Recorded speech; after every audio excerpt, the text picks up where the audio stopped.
د هېواد د معاصر تاریخ د ثبت او لیکلو د ارزښت په اړه د نویو هڅو پیل د اطلاعات او کلتور وزارت او افغان ویاړ څېړنیز او کلتوري ټولنې له لوري په همدې تړاو ځانګړې غونډه جوړه شوې وه چې د هېواد د معاصر تاریخ د شوروي او امریکا د یرغلونو پر مهال افغانانو ته د اوښتو زیانونو او د هېوادوالو د قربانۍ او سرښندنو همدارنګه د نړۍ د لویو زبرځواکو هېوادونو د هغه شرمېدونکو ماتو په اړه چې په افغانستان کې ورسره مخ شوي دي د لیکلو اثارو او د همدې تاریخ د منظم ثبت په اړه بحثونه او ویناوې وشوې ترڅو راتلونکو نسلونو ته دغه له کړاوونو او ویاړونو ډک تاریخ په خپله اصلي بڼه وړاندې شي او په تاریخ کې ثبت شي. زموږ نننۍ برنامه د شوروي یرغل او د شل کلن اشغال د تاریخ لیکل و.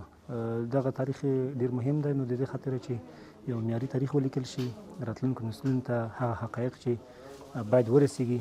نو د دې په خاطر موږ غوښتل چې یو برنامه دایر وکړو ترڅو لوستونکو ته لیدونکو ته دا روحیه ورکړو چې څه ډول کولی شو موږ یو معیاري تاریخ ولرو. موږ غواړو چې راتلونکي نسلونه له حقایقو خبر شي او هغه حقایق دوی ته ورسیږي کوم چې شوي دي. مثلا په تیر کې ډېر داسې پېښ شوي دي چې تاریخ نه دی راخیستی او داسې څه به شوي وي چې تاریخ به راخیستی او تکرار به نه وي. غواړو چې هغه حقیقي تاریخ راواخلو، راتلونکو نسلونو ته ورسوو ترڅو د مورخینو د تاریخ لیکونکو په توګه موږ هم توانېدلي وو حقایق مو نړۍ ته ښودلي وي. د اطلاعاتو او کلتور وزارت مسؤلینو وویل افغانانو تل د بهرنیو یرغلګرو په وړاندې ویاړلې مبارزې کړې دي او موږ ته لازمه ده چې دغه تاریخ په رښتینې توګه ولیکو او ثبت یې کړو. ډېر مسایل سته، ډېر موضوعات سته چې هغه باید موږ او تاسو حفظ کړو او آینده نسلونو ته یې وسپارو. لکه څنګه چې د یرغلګرو په وړاندې جهاد فرض و، همدا ډول د دې جهاد تاریخ خوندي کول دا هم پر موږ او تاسو باندې فرض دی چې په صحیح ډول باندې خوندي کو، د تاریخ حافظې ته یې وسپارو ترڅو آینده نسلونه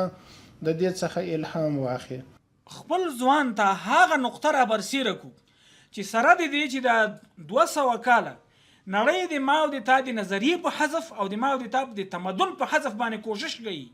خو یو وارې ته راولګېدې ورسا دې ماته کړه، بیا راولګېدې ناټو دې ماته کړه. تا د قوت نقاط څه شی دي؟ ته ولې د دې سره د دې چې ورکې بیا هم ته نیمه نړۍ یو وارې ماته یې او په ډېر لږ وخت یعنې 500 کالو په منځ کې او د هغې نه مخکې چې کوم قوتونه و دغه بحث باید وشي. د یادونې وړ ده چې دغه غونډه د اطلاعاتو او کلتور وزارت اړوند د بیهقي کتاب خپرولو په ریاست کې جوړه شوې وه چې د اطلاعاتو او کلتور وزارت او یو شمېر نورو حکومتي ادارو مسؤلینو، علمي کدرونو او لیکوالانو پکې ګډون کړی و او د معاصر تاریخ ثبت او لیکل یې یو لوی معنوي ارزښت یاد کړ.